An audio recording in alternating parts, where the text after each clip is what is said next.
So in last class I told you I am referring this test book. These are the page numbers I referred.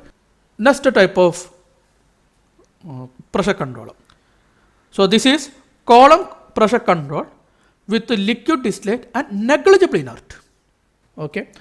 So here you can see that in order to maintain the column pressure constant, we are manipulating the flow rate of cooling liquid. Okay. So for that purpose, this control loop is used. Okay. So this one is a very simple operation. If pressure is small, means if measurement is small, that is if this PT output is small, what we have to do? In order to increase this pressure, we have to reduce the condensation rate. Am I correct? Because if condensation rate means more and more vapor is condensed to liquid, so pressure will decrease. So in order to increase the pressure, we have to decrease the condensation rate. And how we are condensing this vapor? By passing cooling water. So if you are decreasing the flow rate of cooling water, then we can decrease the condensation rate. So decrease the flow rate of water, which will increase the vapor pressure. So this is vapor pressure. So the column pressure or vapor pressure is increased if we are decreasing the flow rate of this water. Am I correct? So what type of control valve we have to use? If the control signal is failed, we have to condense maximum vapor. Otherwise, vapor pressure will increase to extreme large value. So we are using normally open control valve. So this is a normally open control valve. This is a normally open control valve. So what we have to use? If this measurement is small, then I told you we have to decrease the control valve. Means we have to decrease the flow rate of cooling water. Means we have to give a very I'm very sorry. So if measurement is small, we have to give a large control signal so that the normally open valve is closed. If it is closed, water flow rate will decrease, so that condensation rate will decrease, vapor pressure will increase. Is it okay?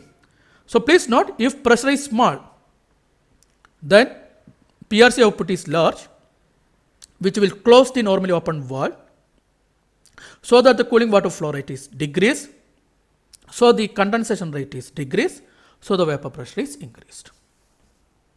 Okay.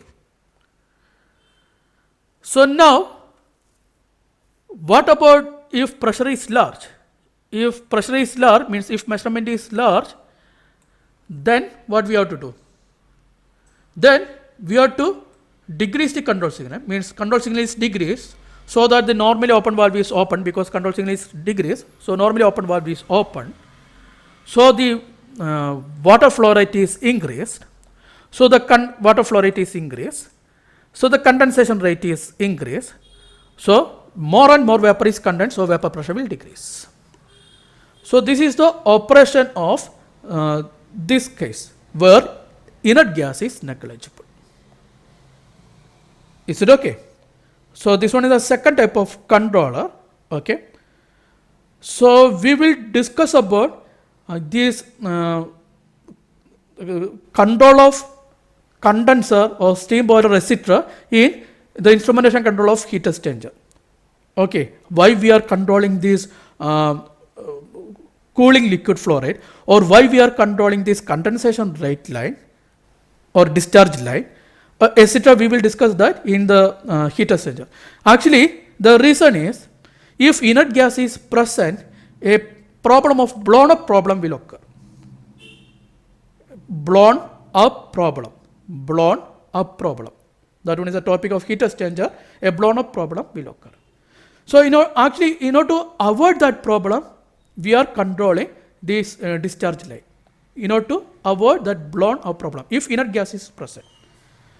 Otherwise, we have to control this cooling liquid. The reason is, this one is an accurate one. If you are controlling the cooling water flow rate, that one is, it will provide a best control action, efficient control action. So this one is a perfect controller. But if inert gas is present, the problem is blown up problem will occur. So at that point we can't control this cooling water. So we have to use an inaccurate condensation line controller. That is actually inaccurate, but there is no other choice. We have to control that particular one.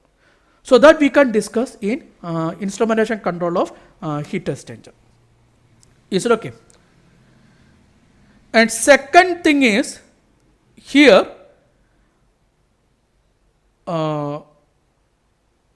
okay, very sorry. Second thing is the control action required here. I told you here an accurate control action is possible. So this is actually pressure. So what we are expecting, we are expecting or that pressure is a, or the pressure have a or the speed of response pressure is very large. Am I correct? So if the speed of response is very large, then this control action required here is proportional controller. Normally proportional controller is sufficient at this particular case.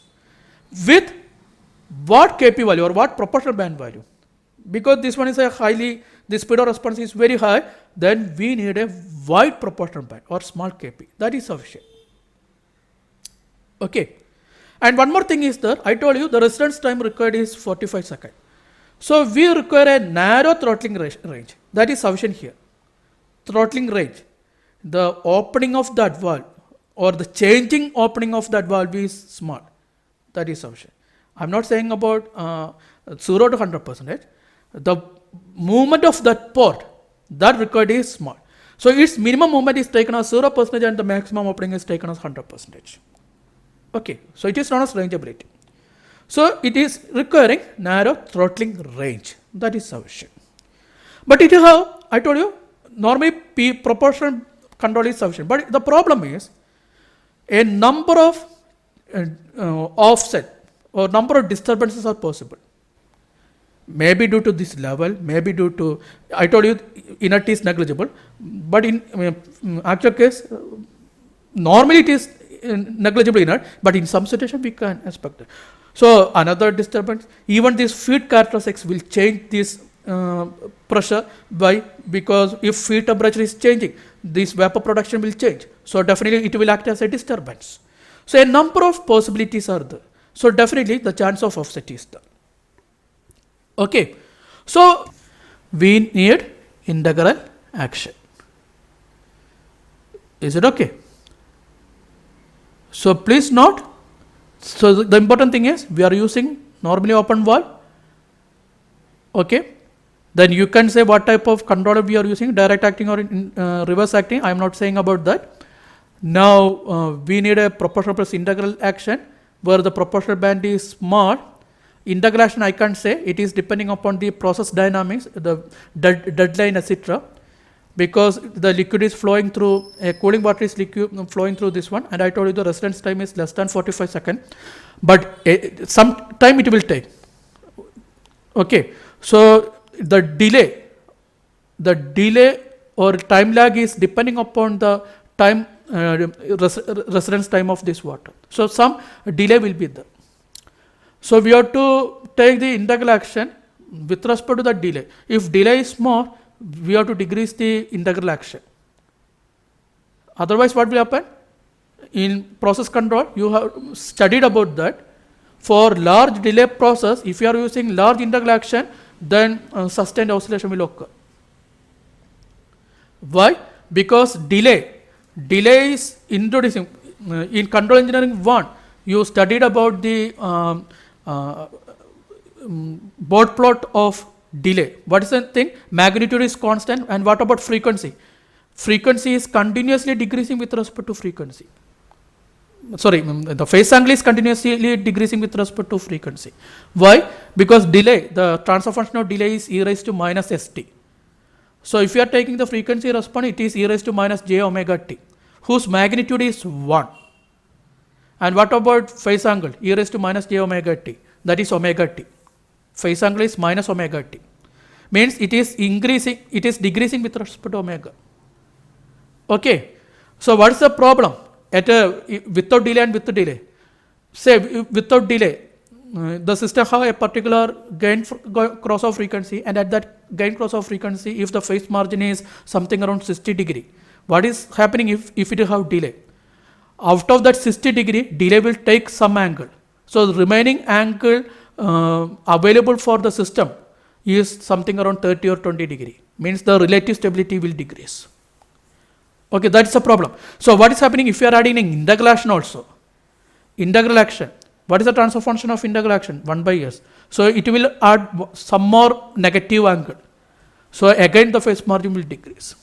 Okay. So if delay is large and integral action is also large, then definitely the system will become theoretically unstable. Practically, in some situation, a sustained oscillation will occur because this control valve have saturation, and due to that saturation, limit cycle will be there. Okay. So in some situations, sustained oscillation will occur. Otherwise, it will diverge. It depends. It depends upon the type of limit cycle. Okay.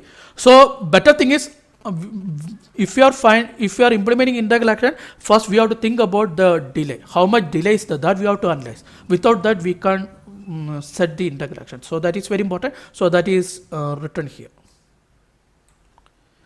Okay. So I am stopping my class here.